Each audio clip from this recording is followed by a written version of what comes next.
Welcome to the Joy Quota podcast. I'm Dylan Fole. And I'm Gavin Malcolm. Our guest tonight is the bearded bodybuilder himself, Jeff Marr. This guy is amazing. He's got a heart the size of his biceps, which is saying some serious shit.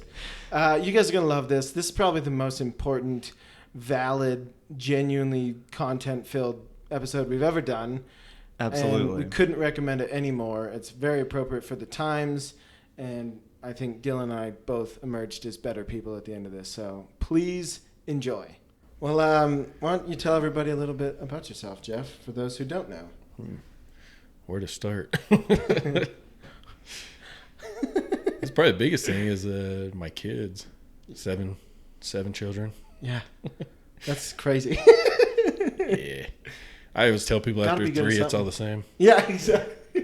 It's like when people are like, aren't you trainer. scared of heights? After 100 feet, you die anyway. Yeah. After 3, it's all good. But yeah, no, my oldest I had at 17 right before my senior year of high school. Yeah. Missed a couple days of football practice. My coach was calling me in the hospital. He's like, congratulations, but you got to get 9 practices in before the scrimmage. So yeah, in that school, so we played 8-man football, and we usually had 12 to 14 kids on the team. Oh, so it was real. Yeah. Oh, yeah. Yeah, so yeah, he definitely needed me there. I mean, obviously needed me there. But Obviously, yeah. I grew this beard in 7th grade. yeah, exactly. Yeah. I had a mustache since I was 4. What part of the country was that? I was here in Colorado, up Okay. just north of Blackhawk. It's called Gilpin County. Okay. Yeah, it was a K through 12 school. We moved back here to Colorado from Albuquerque. So I was born in Inglewood, then we moved to Albuquerque when I was like 7. Then moved back there at 14, so my freshman year of high school. So I did a quarter at a huge high school in Albuquerque, where I was the minority for sure, like being white. Yeah. It's funny because I always tell people too, like I tried to act Mexican when I lived in Albuquerque, and they're all, no, you're No, not. can't pass for it. Yeah. Then moved to Gilpin County, where my class was like 22 kids, and yeah, everybody there thought I was Mexican. I was like, I'm not. So, I just like flavor on my food. I promise. That's all it is. Just because I can tan. But yeah, so anyway, yes, I had her at 17, just before my senior year. Married my first wife actually my junior year of high school. So That is Wow. we had to. power move right there. We had permission slips and everything. We had to have our parents The sign hall off pass. on it. Yeah, good times. But Wow. so yeah, her and I had 6 kids, and then after 12 years of marriage, it didn't quite work out, but got awesome children out of it. So Yeah. Can't Nice. complain there. yeah, so yeah, my oldest just turned 21. I have an 18-year-old, 16, 15, 13, 12, and 5-year-old. Wow. Little Ezra. Yeah, Ezra, I remember meeting him at Jamar's wedding. Yeah. Yeah. What's quarantine been like? Uh, In terms of like, because they're all quasi back in school right now, right? Yeah, they're all doing school online. And actually, Ezra just started kindergarten, just had his first official day yesterday through Zoom meetings all day. What? Yeah, Zoom kindergarten. so I feel weird. like that is not Yeah. going to be a productive. it's so ridiculous. But also, like, if they have the option of going to school, but then they keep the kids separated and all that. And to me, just psychologically, it's going to do a whole lot more damage, Have a 5-year-old go to school where he's being kept away from other kids. Yeah, it's definitely weird. Like, there's no winning for Yeah. sure. Yeah, it's So- just, I mean, I have my own opinion about schooling anyway, but especially Yeah. kindergarten, I'm like, okay. I mean, The whole point is to get them like socialized. So Right. that's the one thing Yeah. they can't do. yeah. So, Well, and if he's got 6 brothers and sisters, he's kind of going to be a little bit socialized at home anyway. yeah. Yeah, he's definitely has that aspect down. But That's crazy. yeah, he's super nice and outgoing and likes to meet new friends. So Yeah, Ezra's awesome. I Yeah. don't think that he would do well in that environment. So it's just crazy to me how much they have. There's like 4 or 5 different Zoom meetings a day with these kids, and I'm just like, holy cow. Dude. Like yesterday, I mean, I'm not the most, emotionally attached dad.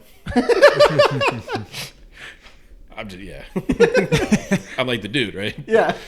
But yeah, the teacher asks him, she's going around the room like, what's everybody's favorite fruit? And there had to be like 20 some kids. And I'm just like, okay, I'm walking away now. I'm not going to listen to this all day.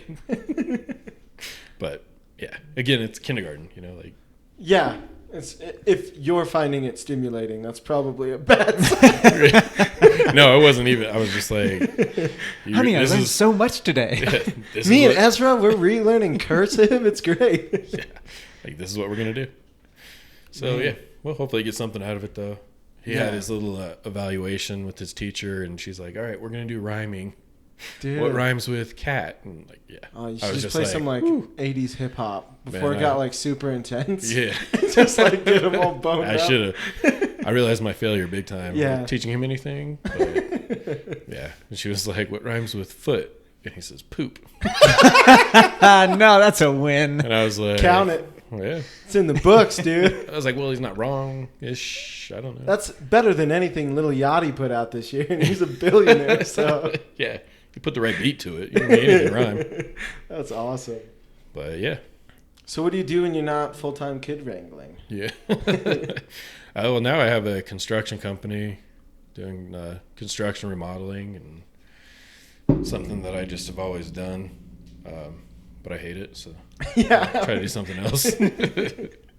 Construction, not fun.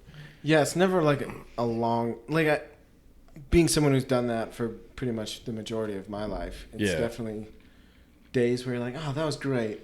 I did something. I was so productive. And then 90% of the time, it's just, why am I still doing this? Right. Yeah. Sweating and dealing with customers who aren't happy. And yeah. But I was a cop for 8 years, so that's what I always wanted to do. Terrible customers. Right. Yeah. Or good customer. It just depends on what your goal was for the day. That's true. Well, was that here in Colorado? Mm-hmm. Yeah, I worked up in Blackhawk and in Golden. So yeah, what was that like? I loved it. It was awesome. It was a challenge every day, you know, problem solving and actually legitimately helping people. Mm-hmm. Yeah, I mean, you could say with construction you're helping people because you're helping them realize their vision, but it's just, to me, it's different. Not as fulfilling. Yeah. Anyway. Well, I mean, I know that you're one of the like 5 people that ends up on my Facebook feed. So I've seen all the like me versus me stuff. Nice. Yeah. Is that kind of what you're hoping to like move into? Yeah, so I started that. I've had that on my heart for quite a while, actually, doing some like life coaching and then also do personal training with that. Or I kind of want to lump them in together just because I enjoy going to the gym every now and then. Yeah. For those who aren't going to see the video, he looks like the side of a house. I got a long ways to go. But yeah, just, I mean, like I said, life coaching or just helping out, adding value to people. It's been on my heart for a long time. And along with the me versus me, you know, it's kind of just like winning the battle in your head to do things. And, for the longest time, I'm like, well, who's going to listen to me? You know, I've had a lot of good things. I've also had a lot of bad things, you know. Like I said, I was a cop for 8 years, and then I've also been on the other side of it. So, you know, gotten in trouble, spent some time in jail, and I mean, reasons why I'm not a cop anymore. Base, Probably should have done that the opposite, the reverse, then I could still be a cop. But anyway, just my life, you know, story and just what I've been through, and can relate to people on a lot of levels, and so. Yeah, I definitely think you're a super sharp dude, and there's a really big market for people who just want to add value. Like, for sure. Doesn't matter what you're trying to do. If your main goal is to just add value, there's someone for it. Yeah, and like I said, I mean, I've always just been in my head about it, and you know, talked myself out of it for so long. So finally, you know, I just decided to pull the trigger and just say, hey, I'm going to do it, put myself out there, and the me versus me really is, like I said, about winning the battle in your mind. I mean, I have PTSD, I have real bad depression and anxiety, so I like to share. I share a lot of that, you know, on social media here and there, just because I think, you know, if you bring light to it, or somebody else can read your story and relate to it in some way, then it helps them, you know, because especially with a lot of mental illness stuff, you know, you feel so isolated when you're going through things that you think that nobody else is going through it. But really, at the end of the day, like, we're not that unique, you know, any of us. I mean, I think there's a handful of problems, and then like different people deal with different things, and you know, if you can find community or people that can relate, then you don't feel alone and isolated, and helps people open up, and more than anything, like, not give that so much power. Absolutely, yeah. I mean, it's the author Brene Brown, she's got this amazing book, and she talks about how like shame and fear can really only exist in a void. Like unless you're not talking about it, unless you're just letting it be this like weird silent thing in the back of your mind. Like as soon as you bring it up, it's gone just because it can't survive in the light. It's like a mushroom or something. Like it, and then more importantly, I think it helps to just remember that everybody goes through the same emotions, regardless of why they're feeling it, right? Like everyone feels anxiety. It's just some people feel it because they forgot to double, triple, extra check all the locks before they went to bed, versus other people feel it because they're like starting this relationship that they're getting into and they feel like they're being trapped, or like everyone feels the same things. We just forget that it's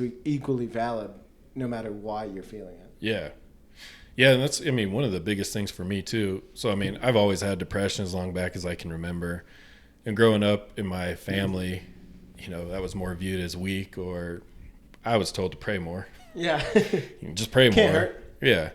And so as I got older and it got worse and turned from depression into a lot of like suicidal thoughts and, you know, ideation, stuff like that. And the praying wasn't working. It was getting worse. I was just like, okay, so God forgot about me. Yeah. So that wasn't great. So, you know, even with that kind of stuff, I mean, I have a lot of open conversations with my kids about it because, I mean, mental illness, you know, it's going to get passed on. And I talk to them, and, you know, some of you guys might deal with this, or, you know, more than anything, just talk to me and, you know, we'll get through it. So. Was there anything that helped you when you were younger, that like you're having these suicidal thoughts, and unfortunately a lot of young people do actually take those thoughts to reality, right? But you obviously haven't. So was there anything besides, obviously praying didn't work, so was there something that did, or you just kind of like pushed through? Yeah, just kind of got through it. I think I always just surrounded myself with chaos, or just being busy, or having something else on my mind. There's nothing I can think of growing up that really actually did anything to help it. And part of being a cop too. So you can't become a cop until you're 21, but I always knew I wanted to be one. So that was like when you were a kid, you're like, this is what I want to do. Yeah. Yep. In third grade, we had an assignment to draw what you want to be when you're older, which again, you know, school system. I'm looking back like, would you ask a third grader what they want to be? Like, they don't know. Yeah. So, but anyway, I either wanted to be a paramedic or a cop. And then I was like, well, cops get to carry guns, so that's cooler. So I'm going to do that. Pays slightly better than the post office, so why not? Exactly. You get to drive a car with lights on it. Like, sweet. Yeah. So I know based on that, it's always just been ingrained in me to help people, you know, reach out and just do whatever I can. So, but yeah, I just kind of planned my whole, you know, through high school, I was a explorer, which is kind of like a cadet. You just go on ride-alongs and you do things and learn the cop industry. Yeah. Learn how to cop-ish. And then I became a dispatcher when I was 19. So I was a dispatcher for a couple of years. And then I had it planned out to where I turned 21 October 18th and then graduated the academy November 20th. So like the very next month. Yeah, so you were in the appropriate class to immediately. Right. Yep. And since I was a dispatcher for Blackhawk, I had already worked it out with, you know, the chief and the city and everything. They actually paid for my academy. I would go, so I worked 40 hours a week, and then I would go to the police academy at night, 3 nights a week, and then all day Saturday for 10 months was the part-time academy. So, and I even like looking back now, and I had 2 kids at that time. That's so crazy. Yeah. Oh my God. 2 kids in an apartment, and Yeah. Looking back now, I'm like, I have no clue how I did it, you know? Go from 5 o'clock in the morning, get to work, and then get home from the academy like 11 o'clock at night. And you were 20. That's how you did it. Exactly. Yeah. Had a goal. Yeah. Yeah, it's funny because we would do like our arrest control training and all that. I went to the academy. It was out at Lowry Air Force Base through Community College of Aurora. And you were living in Blackhawk? Yeah. Yeah, it was an hour drive if there was no traffic. Yeah, jeez.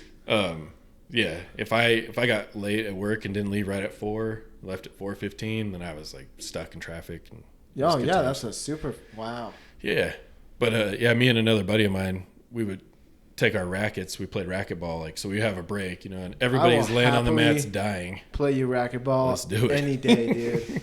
For real, that's like one of my favorite things Nice. to do. I'm Yeah. so happy to know that you play that. Let's go. Do they make rackets that can withstand the amount of torque you can put on I don't them? know. I haven't played racquetball since the academy, so. But it'll make a good story because I'll be Yeah. back in the academy. Yeah, That's what I'll go back to. Because exactly. I probably don't move as quick either. But it's funny because everybody would be laying on the mats dying, taking Yeah. a break, and Joe and I would go on the racquetball court and play racquetball for 15 minutes. But yeah, you're right. I was 20. Exactly. Yeah, I was 2 years removed from being an athlete in high school rather than 20. Yeah. So now I'm like, yeah, no cardio. I can do all that. So so you're working full time, you're part time studying, and then you finally get through your exam. It's November. What was that like first? What was that like? Because I feel like that's a pretty unique experience to have, in terms of like you had this super specific. Right, from when you were vision. 8 years Yeah. old, you had this goal, and then you achieve it fairly young in life. Yeah. Yeah, for sure. I mean, I look at kids, these days that were my age when I became a cop, and even my age when I became a parent, and I'm just like, holy cow. Yeah. But yeah, that's Put your just lunch been- bowl away. You have a child. Yeah, that was great. Yeah, I actually made the all-state team in football, and so we went out to Sterling to the community or the junior college out there. And so for a week we were in the dorms, and then we practiced with our team, and we had our game on Saturday. And Yeah. it was crazy because my baby showed up to my football game, so I was like the only kid out there with a baby. Dude, I got something to play for. Yeah, That's crazy, man. That's awesome. So so you did something that is super unique. Like Dylan was saying, that like most people don't have that intense of a vision, especially young in life. Like I feel like we usually, especially millennials, like it's like right around 35 when our parents finally kick us out. I guess we'll can get our life together. So I think that's a pretty unique experience. What was that like to finally become an officer and to have like the plan worked? Yeah, it was awesome. I mean, it was never nothing that I've ever set my mind to. I mean, everything I've set my mind to, I've accomplished. So it wasn't even a question of whether or not I would do it or get there. It was just passing the time, really. Yeah. So, I mean, I don't know that I can even really remember the emotion. It was just, that was just one goal accomplished. And then, yeah, now I got to get to the next level. So, but yeah, I mean, with that in mind, that's everything I've always wanted to do. So when I lost my career, which has been almost 10 years ago now, but yeah, I've just been kind of just flailing, just trying to figure out what it is I'm supposed to do. Yeah, because again, it's like a way more intense vision than most people have. Yeah. And then to not be able to pursue that in the same way. For sure. Yeah, I mean, there's been a lot of years grieving it, just like if you lost somebody. So, I can imagine. and I mean, that's just how intensely like my heart is to help people and be there and reach out, like people ask now, I'm sure you're glad you're not a cop anymore. I'm like, no, not at all. I would go back in a heartbeat, Yeah. even with everything, especially with everything going on, I mean, I hate to see what cops have to go through and not be able to be a part of it, be on the same team or helping. So, yeah. Absolutely, yeah. I feel like you touched on something when you just meant like that's how strongly your heart is to help people. Like I feel like that's probably a different verbiage than you probably even used like a couple of years ago, right? Like that's part of the grieving process, is realizing that the vision was way bigger than being a cop. Right. And that it's like no matter what you are doing, you can still meet that vision and you can still push it forward. And when do you think that all kind of came? Like, was there a moment that you kind of remember realizing that? Realizing that I'm supposed to just keep moving forward. Yeah, or in just like realizing that like the fact that you aren't able to serve the world around you in the same fashion as a police officer, but you can still add tons of value. You can still like realizing that your purpose wasn't to be a cop, it was to help people. Was that like something that is kind of a more recent transition, or do you feel like that's something that you've kind of known the whole time? I'd probably say it's more recent. Just finally coming to terms with the fact that like the cop thing is done. But, there's a lot that I learned, from being a cop and a lot of experiences I had and things I went through that definitely, I think, prepare me for what it is I'm supposed to do, which is add value. And even like with the life coaching thing, it's hard to really, for me, it's hard to just be super specific about here's what I want to go after as far as life coaching. It is a pretty vague industry. It is for sure. Yeah. I think I've narrowed it down more or less towards people that do have, mental illness. I hate calling it that, but dealing with something, mental battles. Yeah. Depression, anxiety, stuff like that. And just how to get through it and just keep building and growing. But yeah, it took a long time, I think, just to get over the fact that I can't be a cop. And there's a lot of anger involved too there, and, a lot of emotions and sadness. I still have dreams, that, and in my dreams now though, like when I dream that I'm a cop still, in my dreams, I'm like, does the chief know? Like, I'm not supposed to be working. Do they know that I'm borrowing this uniform? I could get into a lot of trouble. Shouldn't have a gun right now. But dude, yeah. I think more than anything, to me, it's just getting some traction, just moving forward, and I think it all fall into place. As far as I'm concerned, like, I just start adding value to people, and it's already starting to come around. I'm getting contacted by people randomly, and I had one of my old athletes reach out to me, one of my old football players. I coached football too for 7 years. Okay. Back in the day. Back in the Disney. Yeah. So. Back on kid number 5. Jeez, coach, how old are you? You have 6 kids. I'm 4 years older than you, Skylar. Yeah, it's funny. We took our football team out to a camp every year in Nebraska. Okay. And so, the first minivan I had, I'm probably about 23, 24, had my minivan. And yeah, dude. Yeah, cleared out all the kids' car seats and loaded up football players, and we rolled to Nebraska. That's awesome, dude. Yes. But, like I said, I feel like in my head, I've always held myself back from doing more. A couple of years ago, actually, I was doing security up in Central City for just like a street party thing. Mm-hmm. And this guy was wearing a shirt, and on the front of it, it just said, "Your story matters." And I was like, man, that's a powerful statement, Yeah. So I was like, hey, man, I like your shirt. And he's like, yeah, I got it off a website. It's called Compete Every Day. And so I wrote that down, and I checked out their website, and they have a lot of good stuff there. But kind of as we were talking earlier about being super competitive, I don't just like to compete. Like, I'm trying to win. So I kind of took that mindset with that, and I was like, compete every day. Like, forget that. Like, don't just show up, win every day. So I started a whole thing. I made a journal, actually, and I called it Win Every Day, and got it, I designed pages and this and that. And then I based a lot of that, too, on a book that John Maxwell wrote. It's called Sometimes You Win, Sometimes You Learn.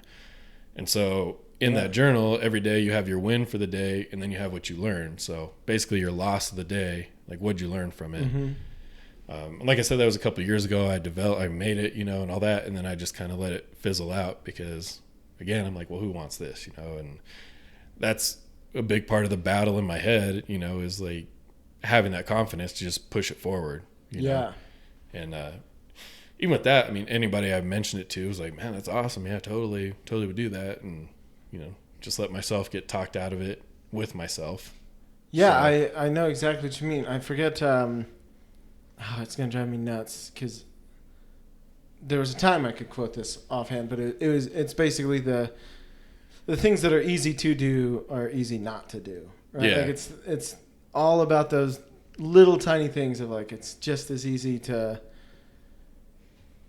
put in 2 seconds and journal something as it is to just go to bed. Right. Like yeah. they're both easy to do. Yeah. Well, but you were talking about doing this for yourself or doing this as a product to sell to people that you talked yourself out of pursuing that. Okay. That's what I understood. Yeah. Yeah. For somebody else. But I think I get what you're saying. And that's like where my mindset went was, okay, well, if somebody even buys this, are they going to use it? Yeah. And if they don't use it, they're not going to tell anybody else to use it. And so, my mind goes a million miles an hour, and I have thoughts like constantly anyway. So I like extrapolate this whole situation all the way down to the very end. Like, okay, somebody's going to buy this once and throw it away, and it's stupid. So, all right, forget it. Yeah. So again, though, like that's something I still have everything, and I'm going to start pushing that forward too. And I made it for different types of, kind of more specific too. So I had one that was more related to law enforcement, and like, so if they journal every day on what's happening, because cops get complacent for sure. And a lot of everyone times, does. Yeah. Like the dude making our Chipotle. Yeah. Like no one like everyone has a bad day at work. For sure. So yeah, and I mean specifically law enforcement, and I felt it too. I mean, by the time I was, being retired, you go into work and you're just not happy, and complacency is one thing, but it's also just forgetting why you did it. Like why you started. So to me, it's like keeping a lot of that on the forefront too. And it's another company I started that I didn't follow through with yet, but I relate to this way more than you could ever know. Yeah, I call that one "Wear Your Why," and it was more like I was gonna have makeup like bracelets or whatever. I made some hats and stuff, and just like was putting on the side of the hat like what's your why behind what you're doing, because I feel like that if you keep that in front of you too, you keep building on that. So absolutely. I think a lot of it, though, what I've realized recently, I just wasn't prepared, really. Mentally, wasn't strong enough. Well, and I feel it's tougher for someone with 7 kids to just say, like, go all in on something like this, where you're not able to dedicate, like, I'm trying to dedicate 100% of my time to pursuing my dreams, but you're not able to dedicate not even half your time. You're dedicating a couple hours a day, if that, maybe even a couple hours a week, to try and get this stuff done, because you've got to provide for this family and take care of this family. Yeah, and it's tough too with the construction industry, because it's up and down, and Yeah, you gotta eat while it's hot. Yeah, and I mean the smallest things can happen, and then you just you were planning on this money coming in, now that customer's not paying anymore, or Yeah. So, for sure. Another reason why I want to get out of it, but yeah, it's. I mean, I feel like there's more than enough time every day for me to handle it all. I just need to mentally have the confidence to do it and just do it. I mean, right? You're fighting your me versus me battles. 100% in your mind still. Yeah, and I mean, I can sit there and watch 4 episodes on Netflix, which is a little over an hour's worth of TV. Or I can work on something and build towards the future. And more than anything, just towards helping somebody else, That's one of my biggest things is if my story, if I can share something that I've been through that helps just one person, then that's worth more than anything. There's no amount of money I could get paid to even make that happen. So, and it's actually already happened. I've already talked to quite a few people that have said, hey, based on us talking or this or that, again, just bringing light to situations. And yeah, I think what you talked about earlier of it's so easy when you're going through something to forget that anyone else could possibly know what you're going. Right. Like it's the craziest thought in your head. You're like, there's no way anyone else has ever felt so sad before. Yeah. And realistically, like every dude or gal at your work is like a week away from that same exact thought going through their head. Like, yeah. There's no way anyone could know how this feels. It's like, they might know for a different reason, but I promise you they know exactly. Well, and especially with depression, I mean, it's like I relate it to people. It's like a broken record, or a record that just keeps going back the same track over and over and over in your mind, and like it won't slot into the next groove. Right. It's just staying in that one. Yeah, and I mean, obviously there's situational depression or anxiety, like you were talking about. Like I'm going to go meet this person for a first date. There's obviously anxiety, but when mine gets bad, it's just, I'll wake up and it's just an overwhelming sense of doom. Like that's the only way I can explain it. And it's just like, dang, like why again, and I used to let it really get to me and, coped a lot by drinking. So yeah, that was, actually been completely sober for 34 days now. So nice. Heck yeah, dude. Yeah. That's awesome. So keeping that up is huge too. And it all kind of goes hand in hand too with what I was saying about me not being confident and pushing forward with this stuff, but it's also me not being prepared, And so when I would use alcohol to cope with depression and PTSD and having nightmares, and I mean, I have tons of dreams about stuff that happened when I was a cop and all that. And So it was easier to just drink, and just numb it. But that creates a whole new set of problems. Oh, and obviously yeah. never attacks it. So It doesn't solve anything. It just No. makes it hurt less. I mean, it solves it in the moment for sure.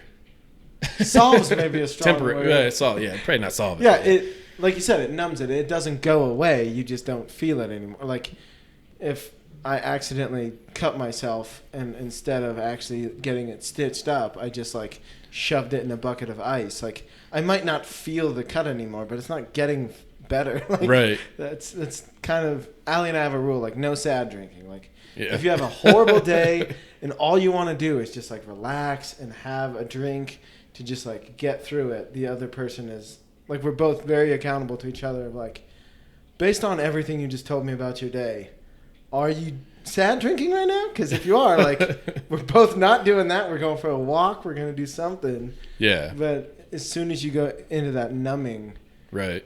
yeah, I feel like it takes so much of your power away to actually do something about the problem. Oh, Well, for but it's sure. much easier to just pour a drink rather than actually try and address it. Because if you're still saying you have dreams 10 years after being a cop, like that's like I don't even like I've heard the word PTSD before, and I'm sure lots of people have, everyone has, but you don't really even think about it until you put it in that context of like you haven't been a cop for 10 years and you still have nightmares about certain situations sometimes. Like that's pretty gnarly. Like that's Oh yeah, I mean, there's no judgment being passed by any means, that's yeah. not what I mean. I'm just saying, like, for one, that just like blew my mind of like having heard this word PTSD for so long. It's like I never could even like put Yeah. into context what it is, and then When it gets thrown obviously around, that has to be insanely difficult to deal with if it's not gone after 10 years. Like, how do you deal with that?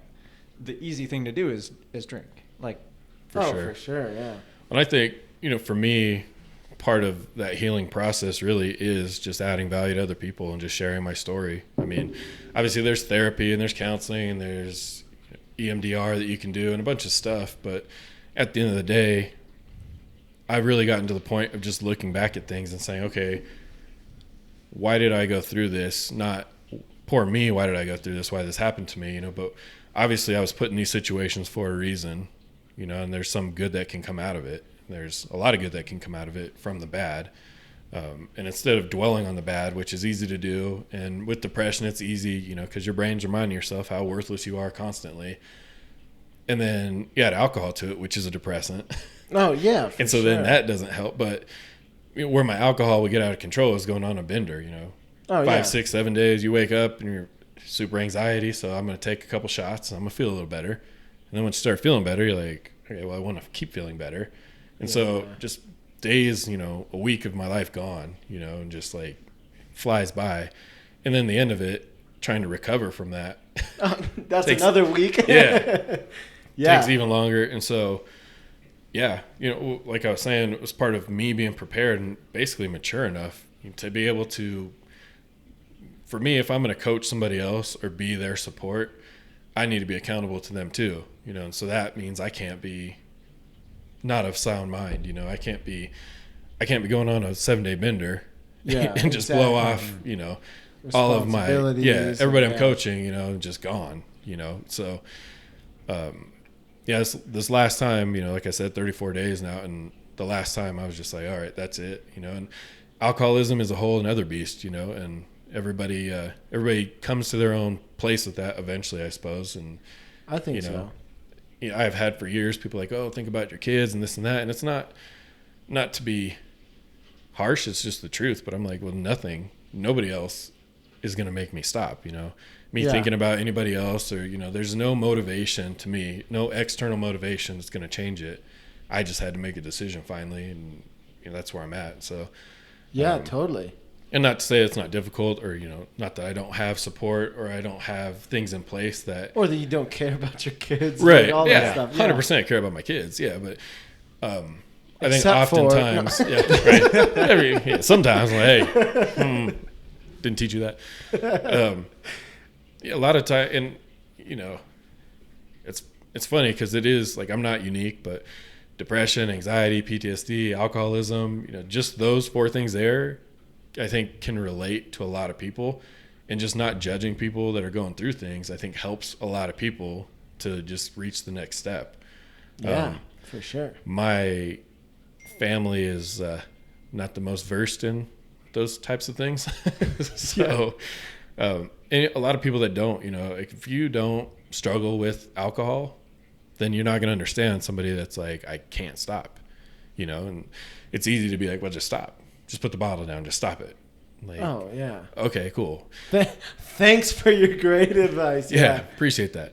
mean, and even with Well, that, as if those people don't have like one thing. That's right. That's what yeah. I'm saying. Like everybody has their thing. Like I don't care if Yeah. it's hoarding, if it's Put down the chocolate, Susan. exactly, Yeah, OCD about cleaning. Like everybody has a thing, and so even that, like we can all relate on some level to just having something that isn't easy to put down because it does bring you some kind of euphoria, even if it is just temporary. So Oh, totally. I literally remember realizing that I was like, as silly as it sounds, and like, it sounds dumb saying it out loud, but it was truly how it felt. Was like I was super addicted to riding my bike in high school. Like, I did everything I could to do it, and like, I remember something. I blew up at my dad for some reason. He was like trying to take my bike away, and I like borderline got ready to like fight this dude that we've had a very amicable relationship our whole lives, and like just got crazy about it. And then like anytime it had been a couple days, I would get like super anxious and like twitchy, and my physical health would fail. Like in at the time I didn't realize it, and then years later, like I caught myself judging someone for their thing that they had, like, oh wait a minute, I'm so much better, and then right. realized, oh no, we, like you said, we've all got a thing, Yeah. whatever it is, and it doesn't matter what it is. Like, we've all got something. Yeah. Well, I feel like even from birth, it's ingrained in us to have control of something.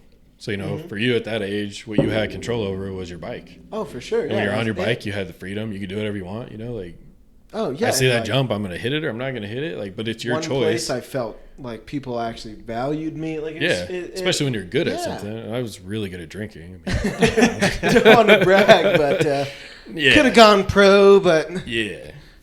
No, Tore my actually, sometimes I larynx. look at other people that drink. I'm like, how are you not dead? Yeah. Like, I almost killed myself, and I drank half that. But yeah, no, it. I feel like you've really struck some important points right on the head, though, of like you're finding the motivation in just pouring value into others, right? Like, and because you're realizing, or at least what it seems like, is because you're realizing the value in your own story to help someone. yeah, All of a sudden, have you felt like you're finding more value maybe in yourself or in your own actions as well? for sure.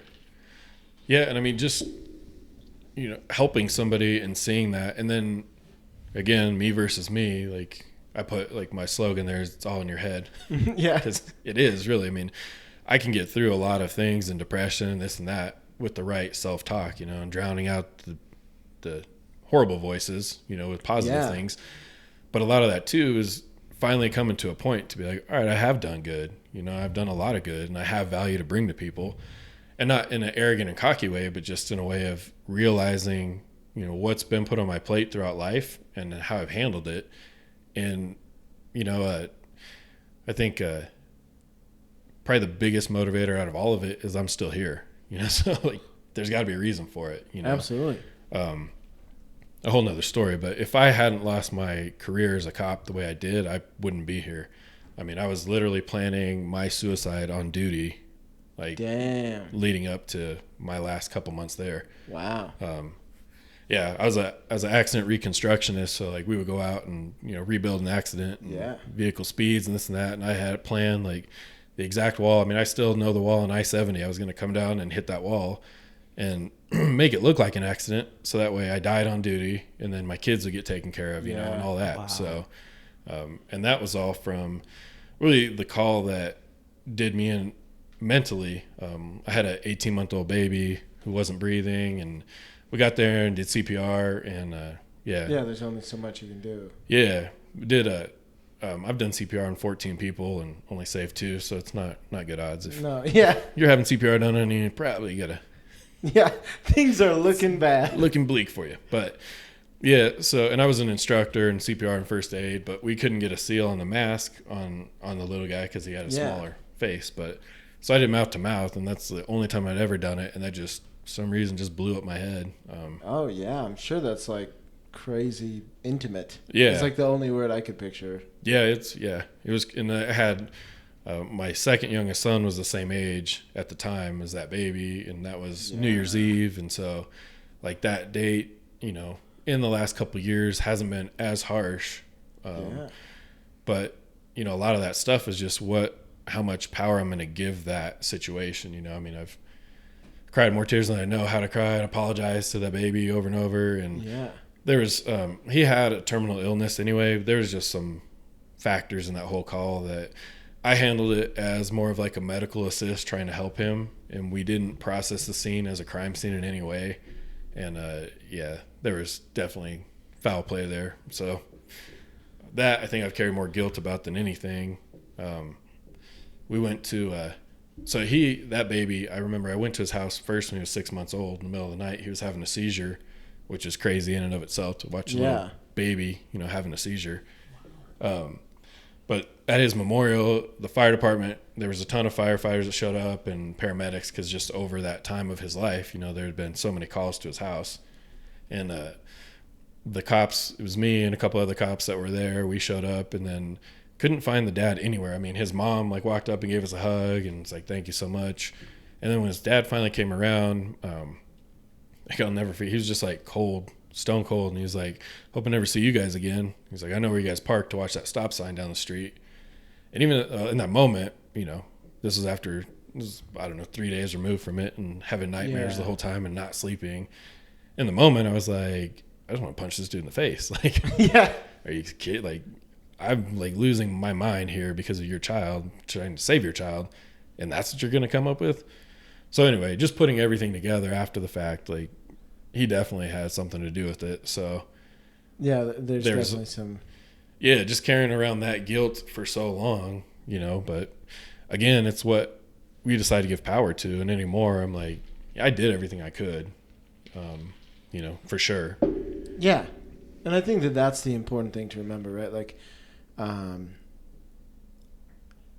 it's really easy for us to take into account our own misdeeds because we know all of them. We have a huge list of them right behind our forehead at all times. Like, we are seeing it the whole time, and I think it's a really important message to remember. Like, that doesn't negate any of the great things we've done. Like, right. It's so easy to say, like, I know all these things that maybe someone else doesn't know, so when they give me a compliment or they say something kind or, they give me that smile or something to cheapen it right. for our own ego.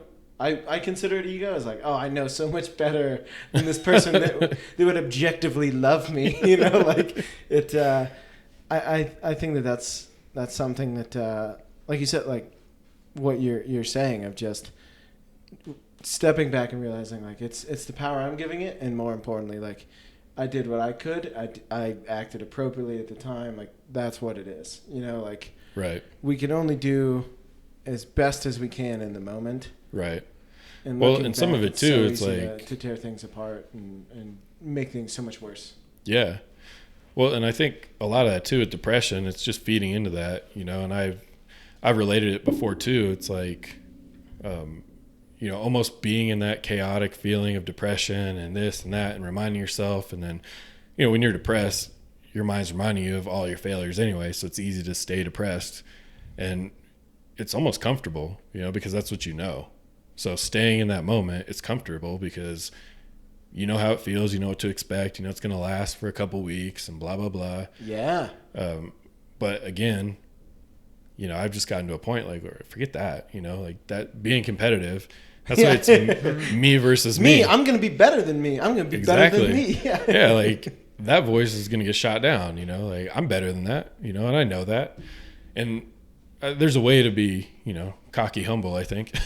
Yeah. I would be that way with it, like what we were talking about, like, You want to play racquetball? Like, no, I'm going I to would win tear racquetball. every ligament in my shoulder Yeah. to be here. Yeah, just sitting there playing aqua golf. Yeah. Yeah. Like, couldn't hardly walk the next day. I'm like, why did I try to smash a little white ball with everything I had to prove nothing to anybody except for somebody might be watching me? Yeah. Like, that dude's a badass at golf. Like, I like the way he bent the driver.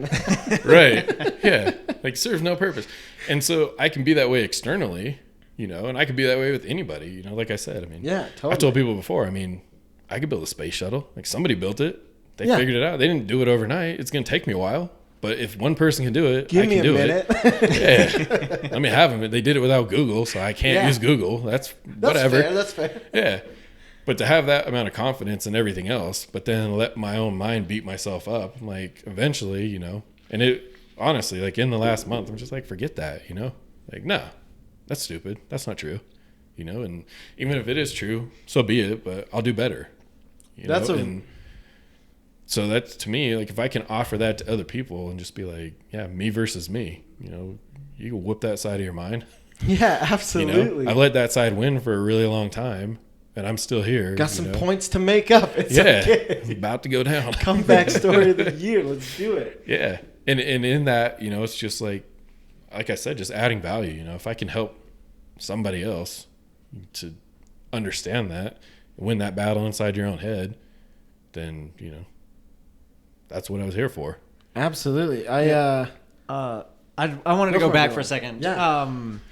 Just I don't want to necessarily dwell on the suicide thing, but when we're talking about helping people, I think like right now I know suicides are up, and who knows if anybody will listen to this is that, but like, so you mentioned you had planned your suicide specifically, I think because of this baby incident, or that was like maybe the final straw, Right. and then you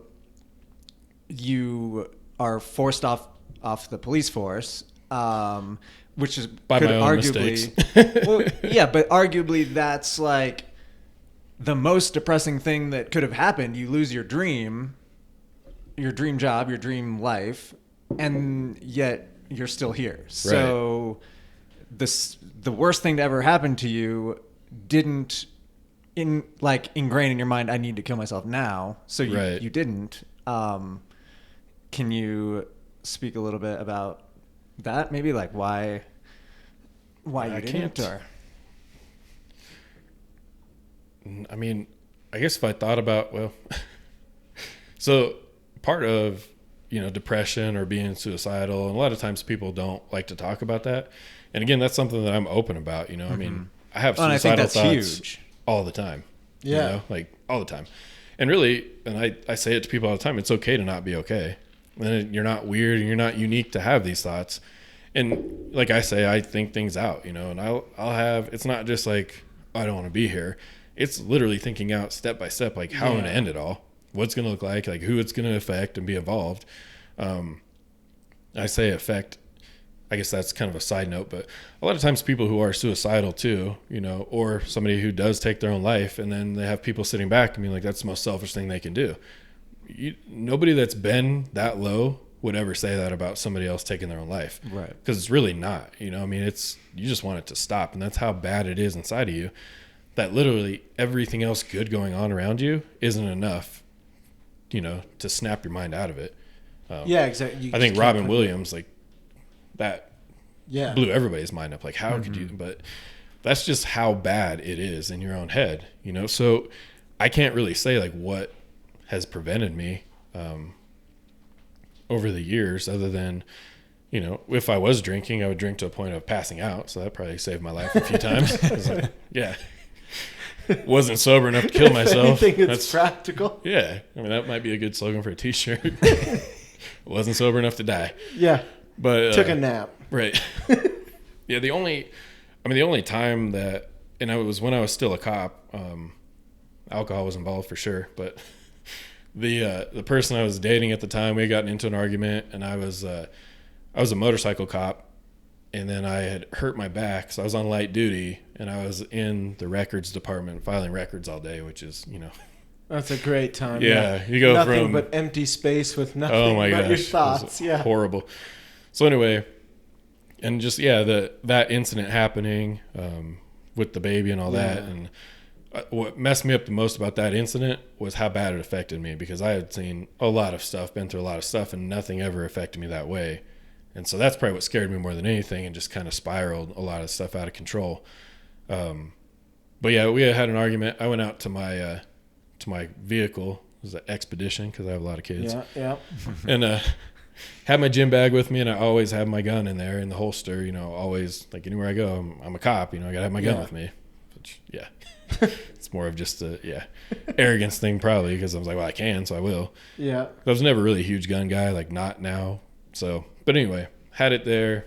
Was drinking some Jameson, listening to music, and all of a sudden, just like everything around me just went black. Like, can't explain it any other way. It was nighttime, but there was, it was in a parking lot. There was a street I don't light. know. I closed my eyes and then I couldn't see anything. Yeah, I was like, what's going on?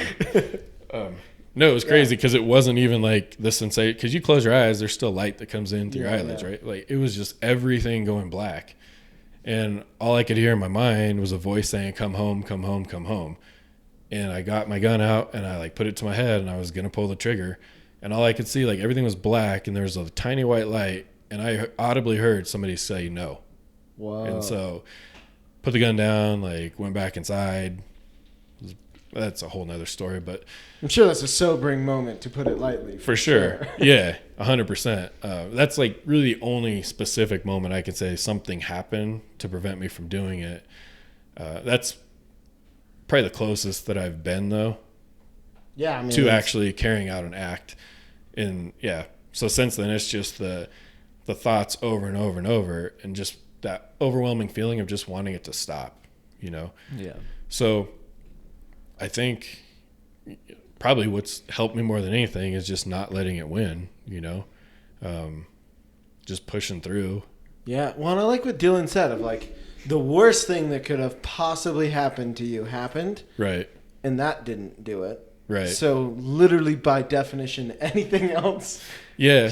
Well, Like, and honestly, I mean, a lot of that goes with, like I'm saying, you have situational depression, I've gone through a lot of things that, maybe not everybody goes through and survives, or, totally can make it through the other side. So it's not even when those things happen, honestly, like, that's not when I'm the most suicidal. It's Wednesday morning at 7 a.m. I wake up and just like, I really want to die. That's not normal. Yeah, this seems off. Right. Yeah. Yeah. But it's like, I've realized it over the years, and I'm like, okay, it's going to be a couple weeks of this, so as long as I'm good, don't start drinking, Yeah. then that's a way to get through it in a positive way, or productively, I should say. Do you think it helps to, like, literally what you just said of, like, okay, I'm recognizing this, and now I can just, like, okay, it's like knowing, like, oh, I sprained an ankle. Like, all right, this is just going to be sore for a little while. Right. I'm going to specifically do things to make it better. I'm going to be conscious about it. Like, is it a similar experience where, like, like, as an athlete, like, I've definitely, like, wrecked myself, and then been like, okay, I'm going to have to do PT every morning. I'm going to have to ice this every single day, at least a couple of times. I'm going to take some ibuprofen. There's going to be some, like, steps. Do you feel like you approach those thoughts and emotions in a similar way, at least now, where you're like, okay, now that I woke up, I felt it, it's a random Wednesday, there's no reason for this, now I know, all right, this is my protocol for that. Yeah. I mean, it's what I give power to. I'll have my moment of sulking. I'll have my moment of being like, I think that's a valid dang it, point. like, why again, or might take a shower and listen to a sad song and then have a little cry and then be good. I think that's the most valid thing you could say, is to just, if you let yourself feel it, it's way easier to let it go. That's 100% it. And the problem with alcohol is you're not feeling it. Like, you're not feeling anything, which is sweet for a minute, but it's still there. Totally. So yeah, for sure, it's feeling it and acknowledging it, but not giving it power. I mean, like I said, if I'm going through it, I have random times at the day and just be like, oh, there's a way to kill myself. And then being like, okay, that's a thought. Leave it there. Doesn't mean leave it anything. there. Right. It's a thought. But it's one of those things that instead of being like, oh my gosh, I'm broken, I'm this, I'm that, like normal people don't have this thought. I'm like, well, what's normal? This is my normal, Yeah. And it's probably the normal for a lot of people that are just scared to say anything, they just don't want to admit that they have those thoughts. For sure. So again, to me, like I'll bring light to it. It doesn't matter, I don't mind talking about it. I'm not doing anything about it, right? Like Yeah, exactly. I'm not swerving the car off the road and getting into an accident, Well, I think that's an important thing to remember, right? Is that normal is relatively subjective. For sure. And I think me personally, this is all a subject that I never really took as serious as maybe I should, just because it's kind of like if you've lived your life if you've lived your life only around Spanish-speaking people, it would blow your mind that there's someone who spoke anything other than Spanish. Like I'm naturally at a baseline that I didn't earn this. Like I'm just that's my natural disposition that I don't feel anxiety and like a lot of like stress and depression aren't things that I experience. And if I do, like it's definitely not my baseline, right? Like, which is totally the case for some people. Yeah.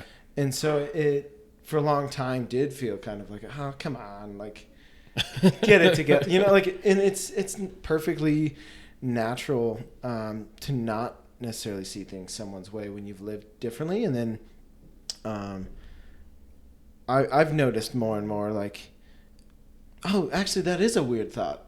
Like that is a super dark thought you just had, Gavin. Like that's super not cool. But because I'm literally chemically wired to think differently naturally, like I don't think it like grabbed me the same way. Like it's maybe not as sticky. And I think that's something that helped me realize like, oh, there's people were like, that isn't just like a, whoa, that was a crazy thought, right, pal? it does stick. And I think that's a part of my journey. And I've been doing a lot of research to try and understand an experience closer to yours, which I think is kind of the first step, right? Is I think a lot of people don't take these mental battles serious enough. For sure. Especially people like me, where it's super easy to not take it because it's like everything's sunshine and rainbows, right? All the time. I don't know how many times, you hear people say, just be happy or just get over it. Like, thanks. Let me appreciate not do that. the help. Yeah. I mean, I'm a like severe overthinker, and I have people that are like, oh, I'm an overthinker too. And I'm like, are you though? If we could compare stories of what I just went through in the last 2 seconds of my brain. Like, as soon as you said that, I just had 1,000 thoughts. Yeah. Yeah, 100%. Yeah. Like I kind of want to get a brain scan and just have it checked to see. And maybe. But it's also funny that you're even competitive with that. It's like, I just had more thoughts than you. I beat you. Oh, man. Well, and honest, like overthinking too, it goes into also why I would drink, because it's the only time my mind would actually slow down. I mean, I could wake up in the middle of the night to go to the bathroom and my mind is just already racing, from dreaming. So, but to get back to what you're saying a little bit, I think, with depression, your depression like loves company in those moments, if that makes sense. So if something happens, or maybe I'm at a job site or something goes wrong, but I'm already feeling depressed. It's like, yep, there you go. Like, and then you're just reconfirming in your brain what your brain's telling you, how crappy your brain you are. loves to be right. Right. So if you're telling yourself that already, and now you're reaffirming in your brain the feelings that you're having. So yeah, and again, like that's just giving power to the wrong portion of your brain, because at the end of the day, I wouldn't be at a job site with my own company, hadn't won the job, or bid it, got a contract, talked to the customer, they had the confidence in me to do it. And I have the experience and I have the tools and I have the knowledge, so these are all things like that's all the plus side. And then this one little thing, I ran out of you're nails. I got to go back to Home Depot again. That is a justifiable reason for outrage. 100%. Yeah. I'm like, even with construction, I'm like 20 years later, how do I not have a hammer on this job site? Like what is going on in this world? But again, that's a situational thing, right? So instead of giving that power in your brain and just letting it hammer down on you and be like, hammer down on you. I got what you're doing. Had to work it all in together. So, yeah, I mean, like I said, that's where the me versus me came, It's just like, no, forget that. I'm better than that. I'm better than me. You know, Dude, I'm better than I was that. yesterday. Me versus me is great. I joke with Allie all the time. For some reason, if someone told me to do, like, if they're like, dude, if you do, 100 push-ups, I'll give you $1 million. I'd be like, fuck you, I'll do 99. You give me $1 million. And the joke between me and Allie is like, nobody tells me what to do, not even myself. And so all the time, I'll give myself great advice that I refuse to listen because I'm the idiot that told me to do it. You know what I mean? Yeah. And I love. Yeah. If anybody tells me to do something, I automatically don't want to do it. Yeah, and I'll I was about to open that door, but you told me to. So I guess that door's staying closed. Yeah, open it. I think that's a really. I love the branding behind just me versus me, right? Like.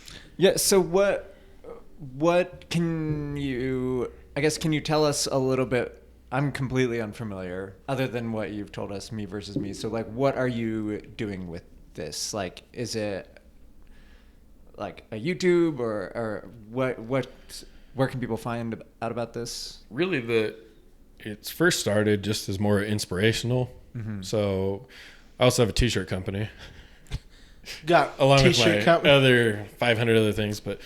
Have enough kids for your own sweatshop, so it keeps right? things super low. There you go. Yeah.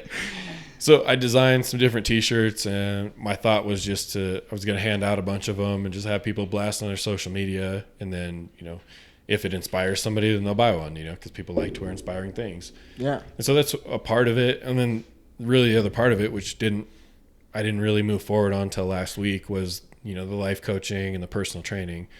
And the me versus me, I think, goes hand in hand with fitness also, and life coaching or whatever you want to call it. I mean, life coaching is just kind of the hot word right now, but yeah, exactly. It's really just having somebody walk through life with you. And I mean, we all know what we're supposed to do, but when you have somebody you're accountable to, you tend to do it more. I feel like that's what coaching is more than anything. I mean, Olympic athletes have coaches, Yeah, the and best most of those coaches can't even do. They can't do what it, they're but they coaching. can look back and see what they're, what that person's doing and say, well, maybe if you try this, and then when that athlete hits that point, then they're like, oh, thank you. But they might not have seen it because they're in it. Absolutely. So that's kind of what the whole life coaching is. Yeah, it's about being removed enough from the situation to see things objectively. Right. And to be accountable both directions. Like, in my opinion, a good coach is accountable to tell you the God's honest truth every single time. Yeah. To push you to be better than you thought you could. Like, all the things that are truly uncomfortable. Right. And then you're accountable to the coach to trust them and do what they're asking. Or at least give it everything you've got. For sure. And I mean, when it comes to life coaching, the more somebody puts into it, the more they're going to get out of it, And my theory is I'm trying to get people to a point that they don't need life coaching, or maybe they move to a different section, or maybe they have different goals then. Yeah, just evolve but into really, something new. Yeah, it's like we all have it inside of us. We all know what we're supposed to do. But it's just having that outside voice telling you. And then a lot of it's just reframing how people are thinking of situations and thinking of things, And I mean, even so, like I said, it goes with the gym too. And I go to the gym every once in a while. A kid who looks like the mountain. I'm pretty sure might you're throw an around a extra weight for here Game and of there. Thrones. No, I have to force myself to take a day off. That's like my happy place though, And so, 2 weeks ago I was doing a concrete job where I ended up jackhammering all day and sledgehammering concrete, and at the end of the day I'm going right to the gym, because it's a different workout altogether, but that's my place. That's where I go. That's where I get my stress relief. And well, I think that's an important part of handling your mental fitness. For sure. Is like I think that's something. In my humble, uneducated opinion, I think that as a society, as a culture, as civilization as a whole, we've actually gotten so far away from physically demanding our bodies to do tons of like if you look at someone in like the 1800s, I bet every one of them could run a couple miles. They could do tons. They could lift things that were They all built their own houses. So. Yeah, but, but like that was just because it was needed. And I do think that Tony Robbins has this quote where he says, "Motion drives emotion," right? Like it's such a quick way. Like there's tons of science behind it, and I'm sure you know all the science behind it, Jeff. Of like, the more you push your body, the more you're growing your physical fitness. Just literally something as simple as getting into your body, whether it's a walk, a run, it's a couple push-ups, whatever it is, Right. can dramatically shift your headspace. Well, and I tell people even just to walk around the block. Like that's one of the most like memorable Tony Robbins things. Like I don't remember much of Tony Robbins other than the like motion is emotion. And so like when you're feeling down, start with a walk outside, a walk around the block, and come back and see how you feel. And 9 times out of 10, you'll feel better. Obviously, like clinical depression is a bit different, but I'm sure even that helps. Well, it is, but at the same time, there's no secret, you know? I mean, there's ways to get better. I mean, I don't take medicine. Some people take medicine. There's a chemical imbalance sometimes. I mean, when you have it that bad, there's obviously something. The reason I don't is because it's all a practice, right? Like it's not cancer. You know, you can go in and check, do a scan. All right, you have cancer here. We're going to attack it right here. In somebody's brain, though, there's no way to know. And it's like, all right, well, you're going to take this medicine for 6 months and we'll see how you react. You know, and it's just... Then you're just chasing your own tail. 100%. Yeah. And I took some for a while. I was taking Lexapro and I just felt so different. And it wasn't helping because now I feel... Now you're just self-conscious now I feel like about crap. being different. Right. Exactly. So, yeah. And that's nothing, that's not in any way knocking anybody who takes it. And if it's helping them, like, awesome. I feel like there's more things, because modern medicine is modern. Yeah. People have been around for thousands of years. Depression's not new. It's not unique. It didn't just happen since we got medicine for it, right? So yeah, there's people went through it. Well, what'd they do? Exactly. I feel like more than anything, people had community around them. They didn't have judgment. They weren't being told that there was something way wrong with them, and they're so different than everybody. And now in our culture, I feel like if I can point out that person's flaws, I don't have to think about mine anymore. Instead of being like, all right, we all deal with something, and at the core of all of it, it's something that we don't want, but we have to deal with it. I call it the thorn in my side. It's just what I've been given. And so, yeah, whether you're working out or doing something, but yeah, do something to combat it. Because if all the medicine went away, what would you do? There's got to be something more to self-healing, When it can be less than like physical fitness. Like I know Allie, she deals with like a totally different mental state than I do. And watching her just paint for a couple. Right. Like, I think the more crucial thing is you just do whatever it is that gets you into your body, gets you outside of your own head. Yeah. For Allie, 30 minutes with the little wood burning thing, and she's a literally physically different person. It's crazy to watch how fast it happens. Yeah. I'm sure you walking into that gym, your sanctuary, quiet place... if your thing is making music, if it's... Right. For me, like when I was a kid and I was hurting, it was riding a bike. Yeah. I was alone. I was ostracized. I didn't have any friends. That was the one place I could go, feel like I had an iota of respect, and all of a sudden I could leave with my head up. Like it doesn't necessarily have to be the typical, like, oh, go pump some iron. Like it really is just getting into your body. Like I know of a lady... where dishes, as silly as it sounds, she doesn't own a dishwasher, and it's specifically because the motion of just doing dishes is so repetitive and soft, and it's just stressless. And do dishes for an hour after cooking and cleaning and sweating all day and doing all the shit she had to do. She's a noticeably different person just because she got into her body that way. Right. So there's lots of strategies. Yeah, and I think there's a lot to be said, too, just about having a routine, because now you have something that you're looking forward to. And again, then once you realize that, you go to the gym or you do your dishes or they're painting or whatever it is, then once you've done it, now, again, like in your mind, you can reaffirm to yourself, all right, I do have control over this, and I did accomplish this. And so even if it's your goal is to walk around the block, if you do it, you're going to feel better because you did it. Yeah. I don't remember. I think it was a Colonel. I know exactly what you're talking about. I'm so hyped. Yeah. Is it to make your bed? Yes. That's the only reason I make my bed right now. Me too. Yep. Yeah. He says every morning, get up and make your bed, and it starts your day off right, you know, and at the end of the day, if you had a really shitty day, at least you come home to a bed that's made. Yeah. And I love that. Yeah, you know? I do that too. And I'd forgotten that was the reason, but that's the reason. And I legitimately, in the last month, since I stopped drinking, I make it a point every day to make my bed. And I would make my bed here and there, but it does, just like psychologically, because I would get home, before to a messed up bed. And it's just like, subconsciously, you're just like, screw it. Like, who cares? Like, all right, I'm going to go sit down and watch TV all night now, or it just, I mean, it's awesome to me because it's true, and you get up every day, and I've been running late in the mornings. I'm like, no, I got to make my bed first, That's so real. I used to get in screaming matches with my stepmom because I was 17 and I knew everything. And then it's like a 19-year-old, a couple of years later, someone shared that video with me. And I literally had to like call and apologize. I was like, I am so sorry. I know this isn't why you wanted me to make my bed, but I should have listened. Yeah. Yeah, I love that one. Yeah, he's Admiral, I think. Yeah, he's like, it's a great video. Yeah, man, Jeff, I'm so glad you were able to join today, and I feel like we've gotten to talk a lot about some like pretty heavy stuff, but you're also one of the funniest people I've ever Appreciate met. it. And you're a good hang, to put it lightly.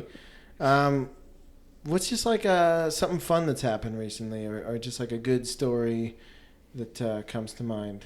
Just something light. We've been in a which like I'm all for. Good. I'm happy to get deep, but it's also like you always end a dinner with dessert if you're doing it right. So let's any cute kid stories. Well, it's crazy to me even thinking about this kind of stuff. Like, to me, it's not even deep. To me, it's just the same as if we were talking about. I'm not happy with professional sports teams right now, but. We were talking about the football game we watched. To me, that's how easy it is, just because I don't have shame anymore, which is one of the biggest steps to me. Yeah. Was to stop being ashamed of it, And if somebody, like, nobody I've ever shared my story with has even come remotely close to trying to shame me. And if they did, well, I mean, there's a couple. There's more than one reason, but well, maybe, I don't know. For anyone just listening, I don't think I'm it intimidating at all. I don't understand. This dude would pretty sure rival The Rock. Eats my body weight in chicken every day. No, I think that. No, I do. I understand ish. I can empathize sometimes, I guess, with people not really diving into it. To me, it's just. Well, you didn't get a choice, right? Like, right. I get a choice whether or not I think about how crazy it is to be like trapped in a negative space in your own head. For sure. Right? Like, I get that choice, and so it's easy. Well, it could be a lot, like a lot of things that happened when I was a cop, and I was always calm, and just the voice of reason and just problem solve and handle things. And sometimes I get, one of the most question I get most often is, what's your best cop story? Of which I have none. Like, I don't have one story that sticks out to me. But when I do get to talking about things, or I remember this or that and just bring them up, I have to, sometimes I forget my audience, and some people are just floored and like, holy cow. And I'm like, that wasn't a big deal. I went and ate chicken wings after that call. Well, I think that's hopefully where we'll all get to as a society, right? Where like we can talk about things that are historically taboo or uncomfortable and make them out. The only reason they're uncomfortable is because we're not talking about them, right? The more we talk about it, the more comfortable. Yeah, and that's my whole thing. Like I said, bring light to it. I think probably a great story that was touching for me.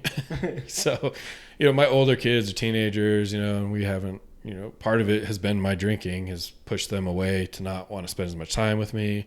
And so, a lot of that is just me getting to a better place, to where we can have a better relationship. And, even with that, I'm like, well, the alcohol's not that bad, but I'm not the one in their shoes, right? So yeah, exactly. It's easy for me to minimize other people when I'm doing something that makes me happy or happy or, quote, happy. Yeah, when I'm doing the thing that I shouldn't be doing. It's Right. not When a big I'm being deal. selfish, Yeah. I don't understand why you don't enjoy that. So I am starting to see that. But anyway, last weekend, my daughter just turned 21, right? So I saw obviously that, yeah. she likes her sangria, I guess, is her thing. No, I'm just kidding.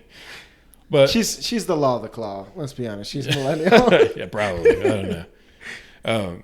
But anyway, she called me, 12:30 last weekend and was like, hey, in a situation, things aren't great, but I've been drinking. I don't want to drive. And I was like, I got you. And one of the most proud dad moments, I guess, that I've ever had was 12:30 on a Saturday night, and I was completely sober, and I can go get my daughter. Yeah. And so she's like, I'm at a hotel. And I'm like, okay, like, who do I got to smash? Like, all right.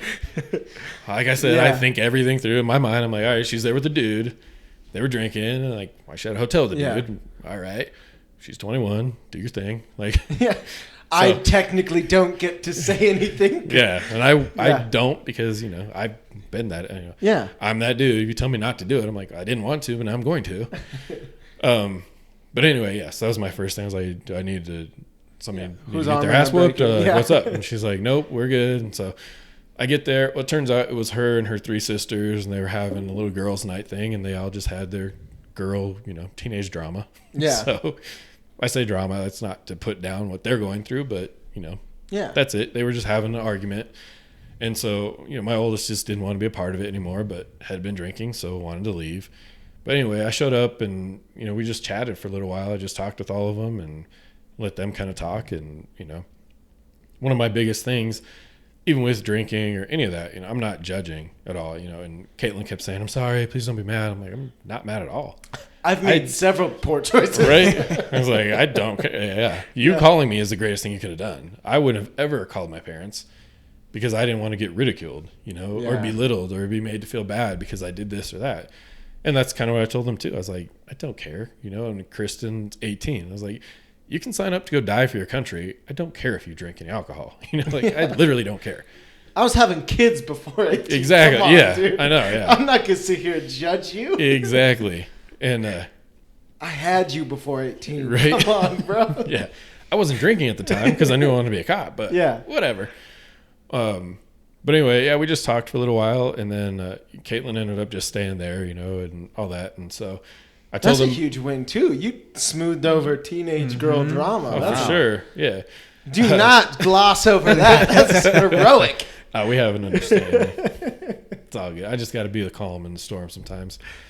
But I just I told them all that. I said, anytime you need me, I'm here. Regardless of things that have gone on or the past or this or that. I said, I'm going to stay true to who I am. I'm not changing up who I am to be like, totally different person. I'm so sorry, and put on a show and be like, oh, I have a white picket fence now. I don't. I have a lot of demons, but I have a lot of good things too. But anyway, that's kind of, we just talked, and I said, anytime, don't ever hesitate, no matter what.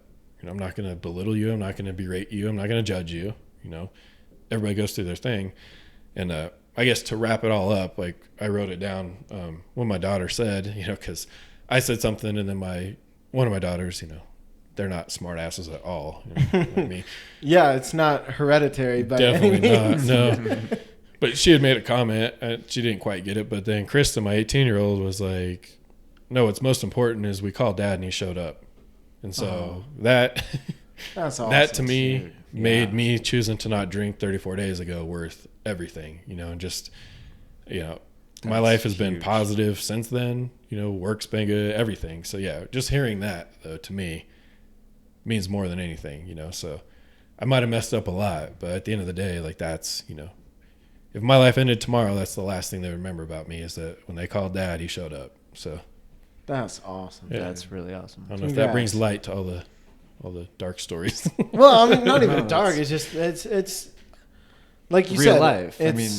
This is real life. Definitely on the nittier, grittier side. I don't think we've told a single dick joke, so that's a first. So I think that, but I think that this is exactly what is appropriate for the time right now, right? I feel like,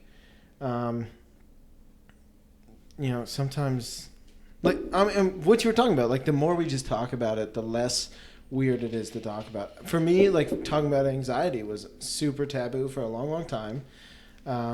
Because in my head, I didn't think it was, like, a thing. Like, I couldn't wrap my head around the idea because I've anti-anxiety, but I didn't get it, you know, like, I didn't build that muscle. Like, I got lucky. I won a genetic lottery someplace, you know. So, like, I think that the more we can get stuff like this out there, the better, and the more stories that'll happen, like you and your daughters, where it's like, that's the best thing I've ever heard. Like, that's so awesome, you know. I mean, I'm just so glad to hear that.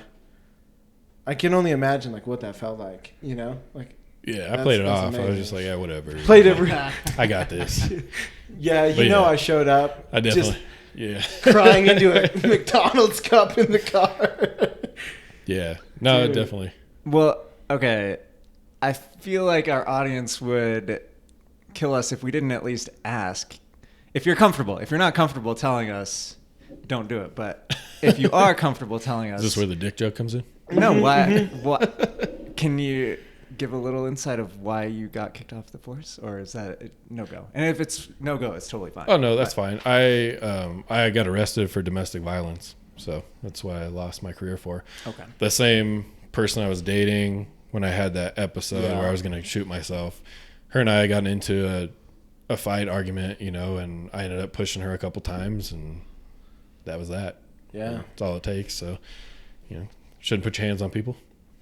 There's consequences. Put your hands up, people. I'm so sorry. For sure.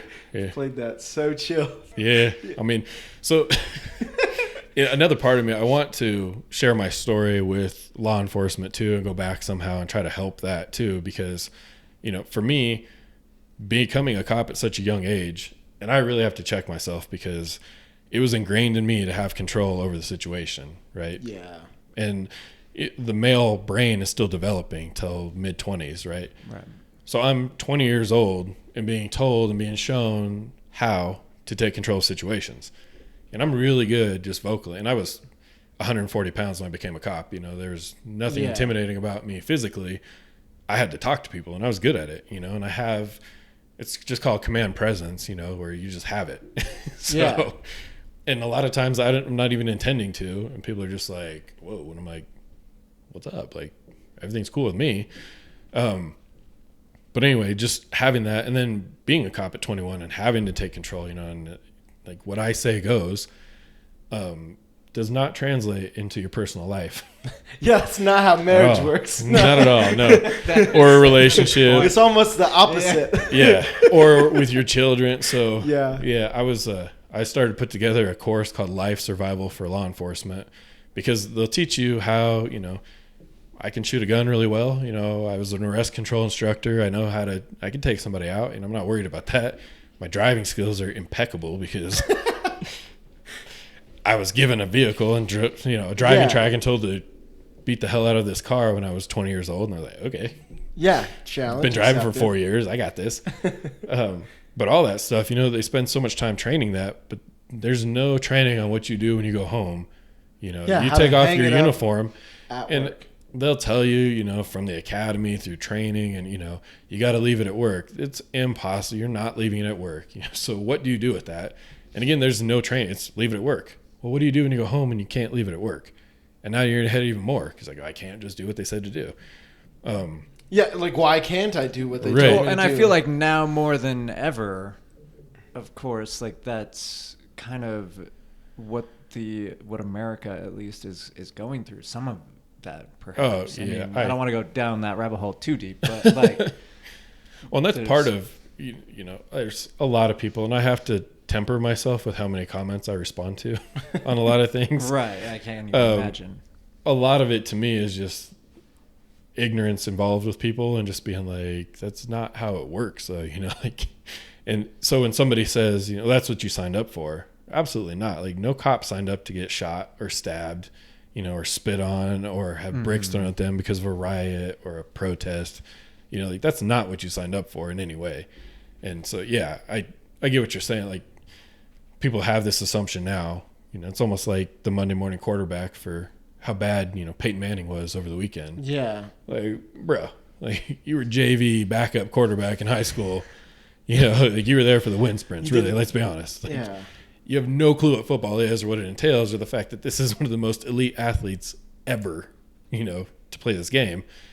But that's just our society, you know. Everybody can critique and look back, and just with videos being so prevalent anymore, a lot of people don't understand the tactics or, you know, what's behind it or the thought process behind it. So, well, and there's not a lot of sympathy. I think that's the real problem. Is like, in general, I've noticed that whether you're on one side or the other, no one is willing to admit that the other people are just operating on the best that they can do. Right? Like, I think that understanding, like you said, like I've been trained to command every situation I'm in since I was a kid. right. And like, you clearly have a big heart. I know you well enough to say that that is true. Like, there was nothing but good intentions as a third grade Jeff. You're right. Drew a police badge and posted it on his fridge. You know, like, all of that is super real. But no one told you, like, hey, you're going to have some weird stuff that you're going to bring home. And the way that you treat people out there is going to be way different than how you treat the people inside your own house. Right. And if you try to command your own house the same way, things are going to end terribly. Yeah. And this is how we can mitigate some of it. Like, there's no I think that that's probably one of the most important things that could be offered. Right. Is Well, it's almost, to me, sharing it's that information. for cops to humanize themselves again. Yeah, because everyone But gets it's a jaded lot at of work. For sure. Yeah. Like, if your job is to fucking make copies all day, by the end of the day, you could be making the most important copies that have ever seen this earth. Like, it could be a really important job, and you'd still be like, "Fuck it, I'm just Right. making copies." Like, Yeah. it's just the human brain wants to make things routine. It wants to make things like it's chemicals. It's Yeah. just genes and DNA. Like, to be able to, like you said, just at the beginning of all this, you were like, I started writing down why I got into this to begin with. Right. I think that is just beautiful, and all of the effort that you're making to A, share your story, and B, maybe help humanize what cops go through, and also to help cops humanize themselves again, to be like, oh, that's right, I am part of a bigger thing than just... And Yeah, and it's a that's- two-way street with humanizing Exactly. things, because cops do get jaded, and then they do forget that, hey, this person has a family too. Exactly. They're going through a crisis right now. You know, nobody likes to get stopped by the cops, myself included. Yeah. And it's happened to me a few times. Not traffic-wise. Yeah. But, so kind of with that, when I was a motorcycle cop, my whole job was to write tickets, right? Like, nobody Yeah. likes getting a traffic ticket. But I probably had about a 98% rate of people saying thank you by the end of the stop. It's just the way I would approach it. You know, I would stop somebody, I'd introduce myself, tell them why I stopped them, tell them they're getting a ticket, go back, get the Look, ticket. bro, I'm not gonna let you sit here for 15 Exactly. minutes wondering if I'm getting... Oh, it a wasn't ticket. 15 Yeah. minutes. I had it down because I would pre-fill out tickets. I knew where I was going to be. I timed myself. My fastest stop was like 3 minutes. From the time I stop Wow. somebody to the time they're gone, which again, people appreciate, right? Yeah, like exactly. you were speeding to begin with for a reason. The worst You're part probably is late. sitting there Yeah. fucking wondering, Yeah, like, stewing. am I going to be able to talk my way out of this? Right. So that's what I'm All saying. that, I wouldn't. yeah. I wouldn't pull the whole. Do you know why I stopped you? I mean, it's all a head game too. Though sometimes, you know, like if Yeah. I walked up and somebody was immediately rude, I'm like, oh, fuck me, fuck you. Like, no. That's definitely the cocky side of me. But, Yeah. So if I walk up, I'm like, why are you stopping me? I'd be like, I That's need your a- license, that's a- registration. Now I'm not going to tell you. Yeah. Right. But anyway, but a lot of that is just me realizing, like, nobody likes to get stopped. Nobody likes to sit there and stew. You know, like, people want to know, and nobody likes to sit there for 20 minutes. Like, it shouldn't take that long. No. So let's in and out. Hey, here's the deal. It's a business transaction, right? Like, you're Yeah, doing like, 16 I'm over the speed equally limit. as This is upset my that I'm entire doing job. This as you are. Well, not. I mean, honestly, like, the whole reason for a motorcycle cop is to enforce traffic laws. I mean, they're smaller, they can hide better, like, Yeah, you know. that makes sense. And people can say all they want, oh, it's entrapment, or it's like, okay, well, don't speed, you won't get a speeding Yeah, ticket. technically you are speeding. There's yeah. no entrapment there. That's me Yeah. telling, my partner 2 miles away saying, drive as fast as you want, and now me stopping you. That's entrapment. Yeah. You can, and somebody says, oh, there's a speed trap set up. I'm like, the easiest way to not get trapped is to not speed. Exactly. Yeah. Yeah, and I speed too sometimes. I always set my cruise control 9 over. Yeah. But if I get pulled over and get a ticket for it, I Yeah. did it. You knew the rules before you engaged. I think that's an important Yeah. So anyway, Yeah. that was kind of a rabbit trail for sure. But that's, cops humanizing people again too. Totally. Actually, I wrote a whole thing of it a few months ago, just, both sides, because I've been on both sides, I've Literally. had cops pointing guns at me, and Yeah. I'm just like, bro, chill. Like, really. And I've also pointed guns at people, right? So, Yeah. but it's not, so many cops are afraid of being touchy-feely, or being in touch with your emotions. And you can do both. You can be tactically sound. You can go home at night. You can protect yourself, which is the number one priority all the time. I mean, if you go into a situation and you don't protect yourself, then it doesn't matter. Yeah. If you go in and get killed, then it doesn't matter what your intentions were, right?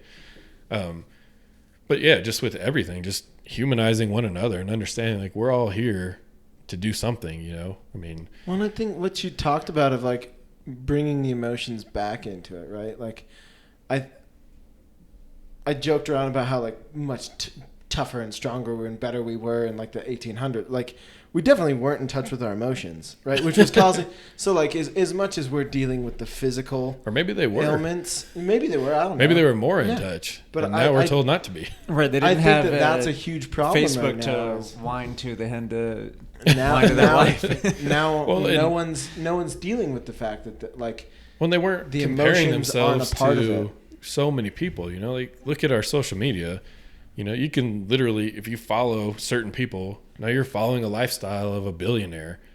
So of course, if you're making $100 grand a year and there's a billionaire, you're like, my life sucks. Which there's someone making, fucking 30 grand a year, struggling, working like 3 Right. jobs.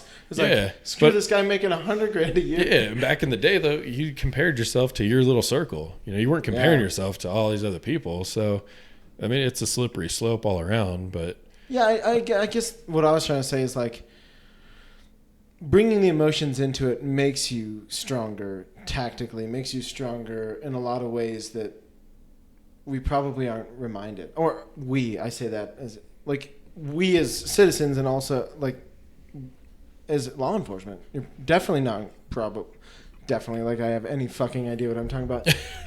I'm assuming like most people you're probably not encouraged to engage with that side, right? All that's said is leave it at the door when you walk out, like versus like right. you're gonna have to wrestle with some stuff. We're gonna teach how to wrestle with that stuff. Yeah, well, and it Let's goes get both into it. ways too, right? Because you go, I just got into an argument with my wife.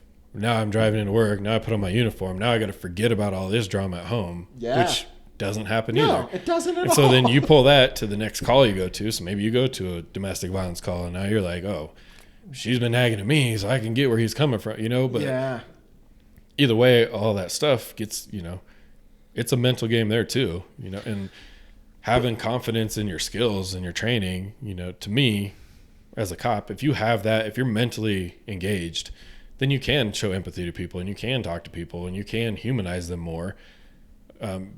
There's a lot of overreactions that happen because they're just not, that cop wasn't ready in the moment when they needed to be ready. yeah. Well, because I mean, again, we don't know, but like, yeah, it complete it ignorance seems on like the side of the table for sure. it seems like from what you're saying, there isn't that training, or there's not enough of that training, and I think that's part of what people are arguing for. Again, I don't want to go down this rabbit hole too deep, but for it's sure. like I think when certain times, Yeah, they're we're all like, playing with a landmine here for sure. yeah, I'm, Right. I'm down to play with it. When people say, hey, defund the police, they're talking about like, well, why do they have all these things and blah, blah, blah. My thing is like, how about let's pour a bunch of money into them and make them take a vacation? Like, hey, let's send right. every Do cop on some- a 1 week vacation somewhere to clear their mind. And they do have places set up now, like retreats for cops and couples and things like that. Mm-hmm. But the funding is just not there to send the mass majority. And you have to send them because they're not going to volunteer. Most aren't, right? Like after that call happened with the baby, I was told by everybody from the chief down, well, we have resources, reach out, blah, blah, blah. I don't want to look weak. I'm a tough guy. Right? Yeah. Yeah. What's everybody going to think of me? Right. And so rather, but again, Right. like, not to keep going back to this, but you would rather kill yourself in your mind than go Right. to therapy. Than to Like, show that is any kind freaking of insane. weakness, to anybody around me. Yeah. Perceived But- weakness. Right. Yeah. Right. And in my mind, I'm like, well, if I can't handle this baby dying, like nobody's going to trust me, and if they don't trust me, are they going to have my back? And at the same, like that conversation's going on. For sure. And that conversation's happening with everybody. Right. Like, Well, I think that's where I think you can add value, Jeff, in many, many people's lives in many, many ways. But I think that your particular level-headedness around this and the fact that your mission isn't to be a cop, it's to serve people, and that's Right. how you chose to serve it. yeah. And now you have a very unique opportunity, really, to do what there's probably less than a couple thousand people in the country would be in the similar position. And that's like padding the numbers. Yeah. I bet it's 100, like out of however, there's like 70 million people in the U.S., over 100 million, whatever it is. It's 300. 300. Yeah. Again, Quite a bit. ignorance on this side of the table. But like a lot of people. all that does lot. is make the numbers even more staggering of like, just how important a message like yours is of digging into the emotional and mental battle of it all instead of just pretending to muscle through it all. Right. Like there's so much more honor and bravery and courage that goes into tearing into the battle in your head than the battle with the people you meet day to day. Whether you're a cop, whether you're not a cop, like whether it's the guy at the office you hate, like Yeah. it's so much more honorable and courageous and brave to tackle all that. And I think that you're in a unique once in a lifetime opportunity to really share value in that particular way. And it sounds like you already have been, and at a minimum, it's clearly impacted your daughters, and it's genuinely already within a 30-day period affected your family, which is amazing because they're the For ones sure. who know you the worst and love you the most, yeah. right? So it's No doubt. No, I appreciate that for sure. I mean, that was really part of the reason why I even reached out to you and said, hey, let's do this thing. Cause we've been talking about, for a while. almost a year now. Yeah. I think since Jamar's wedding. Yeah, totally. But, that's part of, that me versus me, because in my mind, I'm like, well, who's going to listen to me? Like, I don't have any value to add. And then sometimes I'm like, I've been through a lot. Why are people hating on me? So I would like it's a just, break. Right. And I mean, it's not, people aren't hating on me that much, but Yeah. to me, it's just traction or doing something, motion, right? Mm-hmm. So I can have all these ideas, but until I do something about it, they're just sitting there like ideas, So that's why I was like, all right, I'm going to put it out there. I'm a life coach. And so Yeah. I'm going to start doing some videos, I guess, or podcasts and things like that, and just start putting it out there. Heck yeah. Part of my brain wanting do to it. have the entire thing figured out is like, okay, well, how do I monetize this? Because how do I make a living doing it? Yeah. To where eventually, just recently too, I'm like, who cares? Money will come or it won't come. Yeah, if it's of value, money will show up. Exactly. Right. Yeah. And me adding value to other people is what I'm about, Like that's what I want to do. I want to be able to pay my bills for sure, but I can also live in a car and add value to people, Yeah. So it's, to me, I think it's my brain constantly telling me that I'm not good enough, and then me having to say I'm way better than that, and then just doing it, because It's me saying, thanks for setting the bar low. Because I could crush that all day. right, yeah. So it's just I'm just start doing it, start throwing things out there and adding value wherever I can, and what happens. So Heck yeah. Well, where can people find you? Obviously, everyone's hopefully people who've listened to this have gotten the same amount of value I have out of it. I feel like I've emerged a better person from this conversation. Yeah, I mean, this is I appreciate it. definitely like I said, no really dick jokes. good. It's incredible. Yeah, this one was awesome. So yeah, where can people get a hold of you, find your content? The website I made for Me Versus Me, it's meversusme.health. Okay. It's the Heck only yeah. only thing left over. So That's honestly appropriate, though. somebody else has meversusme.com, but they didn't do anything with it. But I'm not going That to buy it. sucks. From Yeah, them. give Yeah, it a couple that- of years to buy from Well, them. when this blows up and you become massive, Yeah. then you can. I'll have you my can people buy it. call Yeah. their people. Yeah, and yeah, Exactly. We'll I'm chat. just saying. Exactly. We'll chat about it. Exactly. All right. I always love chatting. Flex on What it. about? Do you have Facebook? Yeah, so the You- Facebook is just Me Versus Me. And Cool. then I'm just lumping that in with my Instagram that I already have, Okay. which is at The Bearded Bodybuilder. Yeah. I can't believe you. No numbers, no I know. underscores. That's Well, incredible. I was going to change it, but I was like, man, that's a good name, and I don't want to lose that. So, No, that's valid. No, that's but awesome. I was going to do a separate page for Instagram too, but I'm just like, that turns Keep into it a simple. lot. Keep yeah. it simple for sure. Yeah. I would if Me Versus Me is available on Instagram. I would claim that just for future use. For sure. But there's, Yeah. yeah. And because you can now, if you have multiple Instagram accounts, you can post the same thing to them. You just like check it. Oh, I got you. At least claim it For yeah. sure. before somebody else does, if it's available. That's Yeah. smart. Well, yeah. Yeah. And like I said, I'm Awesome. going to get some shirts made up and just hand them out to people. So I get you guys a couple. With my apparel stuff, I just have different slogans on the front and then Me Versus Me on the back. Yeah. So one of them is mind over matter, just mind and then a line and matter. Mm-hmm. And yeah, just different little inspirational things like that. Mhm. And so just keep it in front of you and remember.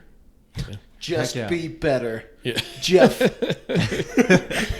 Hey, comma, don't do that. That's actually a pretty good one. And then ... but do this. Yeah. That's amazing. Well, We make t-shirts all day. I know, man. Well, thank you so much for joining, Jeff. For sure. Thank you. I've wanted you on the podcast, like we said, for a year, from Jamar's wedding, literally a year ago. And I mean, God's timing, right? Like this is For sure.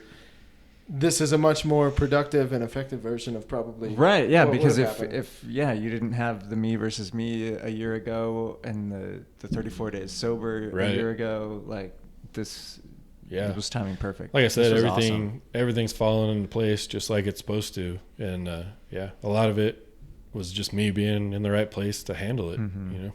Yeah. So Well, cool. Awesome. I appreciate it. Yeah, Well, thank you. We always end on the same question. I'm pretty confident I know what the answer is going to be. But when you think of joy, what comes to mind? It's like, and this doesn't have to be like anything profound or like a good answer. This is just a selfish moment for you to just like reclaim a little bit of headspace. Joy to me is helping others, making other people happy. Heck yeah. Simple, easy, and a mountain of a man. Jeff Marr. You beautiful, beautiful son of a bitch. Appreciate it. Thanks for joining us. Thank you. Thank you.